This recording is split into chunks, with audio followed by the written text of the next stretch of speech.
Garrett, tell Marcus. Get us to Marcus. They can go in that Fiji bag or box. I mean, yeah. LeBron, I'm sure we'll get to future questions soon, but JJ always talks about, or talked about before the game, the level of focus that he saw in you and kind of the leadership. How do you go from that and then, you guys battle to the way that you did and then it's over? Like how does that transition in your headspace at this point of doing it for so much time and all that you put into it? Well, I mean, obviously it's a process. It's not about to happen right now. The process of thinking about the whole season and its brutality. I mean, and then processing it over the next, let's say, couple weeks. And look back on some of the things you did great, some of the things you didn't do too well, some of the things that you, wish it would have went this way. But at the end of the day, you control the controllables, and what you can't control, you don't, try to, let it affect you too much or affect you at all. So. Yeah. LeBron, you've spoken to us about retirement more than at any other point in your career as this season played out. What do you feel like's left for you in the NBA? Well, I think you guys asked me about it, and I've answered questions. Yeah, I don't think I've come out and like, oh, retirement is coming. So, I mean, with my future, I don't know, obviously. I mean, obviously we're still fresh from, obviously losing, and I don't know. I mean, I don't know what the future holds for me, obviously, as it stands right now tonight. I got a lot of time. I'll sit back, like I think I said it last year after we lost, I think, to Minnesota, to go back and recalibrate with my family and talk with them and spend some time with them. And then when the time comes, I obviously, you guys know what I decide to do. LeBron, this is the longest stretch of your career that you've spent in one place. What are the moments that you carry with you as a Laker that, like, at the top of your mind right now that stand out as special things you were able to do here? I mean, there's a lot. I mean, obviously winning the championship, 2020, will stand at the top. I mean, that was the reason why I came here, to restore, that level of play and restore this franchise back to what it was known for, winning championships and playing at a high level. And, to be out there with that group and go out there and win a championship and us competing at a championship level was something I kind of envisioned, and we was able to accomplish that. So that would stand at the top for sure. LeBron, we asked you throughout the season about this team's identity. Now that we're at the end, how would you define that identity, and what did you like about it? Well, I mean, obviously, it was so many different seasons in one season with our ball club, and obviously injuries played a big part of it. But as far as our identity, I thought we were super resilient, and whatever that happened, either if it was me at the beginning of the season, or if it was AR going down, or if it was Luka going down, or reshaping lineups and guys stepping up and playing, we stayed resilient. And for our group to have the moment that we had when Luka goes down, with the hamstring, and then AR goes down with the oblique, and we staring down the barrel of a playoff series, versus Houston. And I thought our guys just responded and was super resilient for us to, win that series was big time for the group that was possessed to go out there. So I would say resilient. I think that was the number one thing for that ball club, for our ball club this year. LeBron, we just spoke to Austin a few minutes ago, and when he was asked about potentially playing with you beyond this year, he said it would, quote unquote, mean the world to him. How have you seen Austin grow since as he put it, you took him under his wing when he got here? How have you seen him grow since he's been here and now that he's going to be on the market for potentially a lot of money? Well, that last part has nothing to do with me. Listen, him and his team will handle that situation. But just seeing, AR grow over what was 5 years. There's been nothing short of amazing. I mean, he's a hard worker. He loves the game. He wants to get better, and he's not afraid of constructive criticism. And I kind of knew that from the beginning. I saw the talent, but I also saw that he was willing to put the work in and willing to. He wasn't afraid of the moment. So to see where he is today is awesome, and it's something that I knew he could be a big-time player for our ball club, and I knew, if we just got the opportunity, and also he gained the confidence in himself that he know he belonged in his league, then he could do some special things in his league, and he's obviously showed that. LeBron, in year 23, how different did this feel walking off the court, not knowing what the future holds for you versus past years when we knew you were coming back to play? I don't know. I mean, I guess when you get like over 40, you start forgetting shit that happened.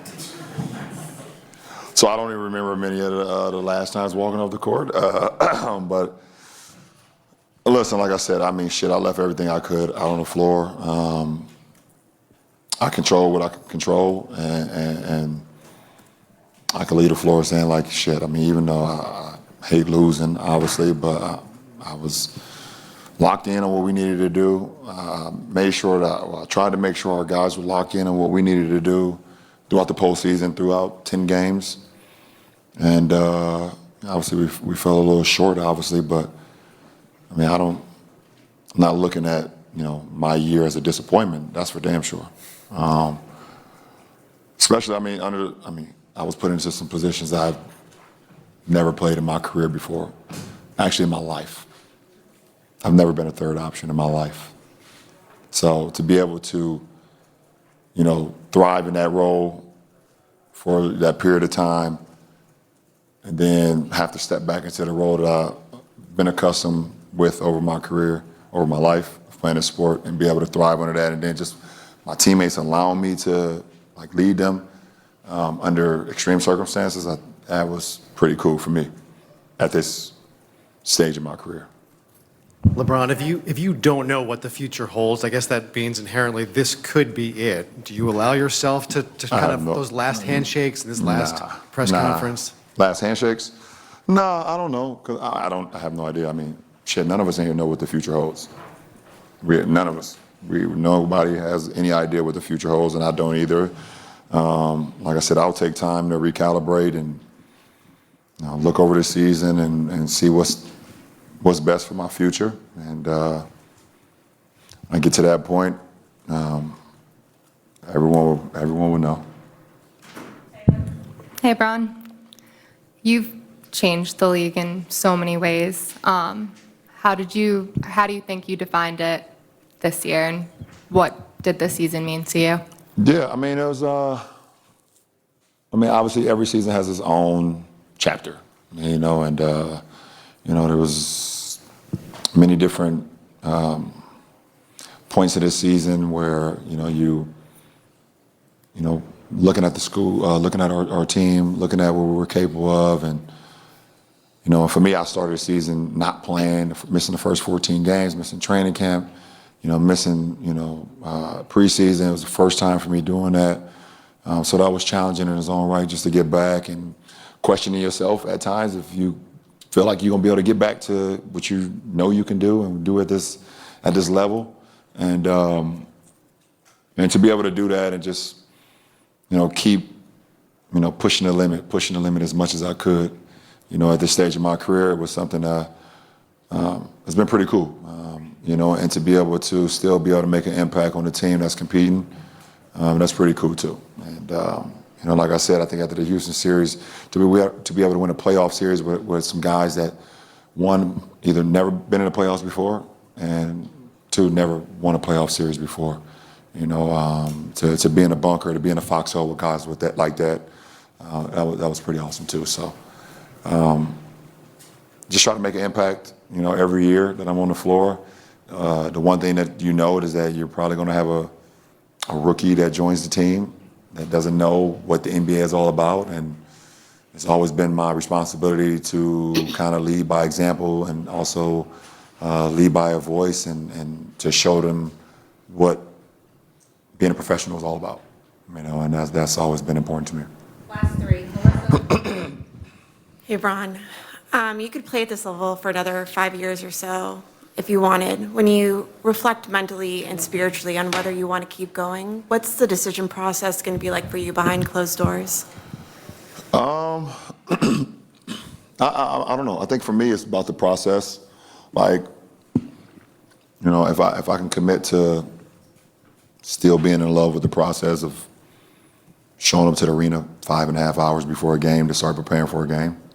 You know, giving everything I got, diving for loose balls, and you know, doing everything that you know that it takes to go out and play, and you know, showing up to practices. You know, 11 o'clock practice, I'm there at 8 o'clock, preparing my body, preparing my mind, preparing to practice, to put the work in. And, you know, so I think for me, I've always been in love with the process and not the, you know, the aftermath of like, okay, well, we won that game, or we won a championship, or I've always enjoyed the process and not more than the outcome, you know, so I think that would be a big factor. And then also, you know, have a conversation with my 12-year-old daughter. You know, that's a big factor. And my 19-year-old son is entering his second year at Arizona, you know, and my wife as well. So they're a huge factor in any decision I've made. So they'll be a big part of it as well. Ron, so I know that you mentioned how different this year was for you. And I don't get to ask many 40-year-old athletes this, but are there things as a basketball player that you'd want to show that you haven't gotten to show in subsequent years, even next year? Yeah, no. No. I mean, I did it this year. I mean, shit. Yeah, there's nothing I need to show, you know, in this league. As far as like, okay, well, I want to show people I can do this, or show myself I can do this. I've done it all. I've seen it all. So, you know, just being able to compete and trying to win championships, I think that's a motivating factor. You know, it's always been, you know, since I've probably first time I touched the postseason in 06. LeBron James doesn't sound like a guy ready to walk away just yet, but he says he doesn't know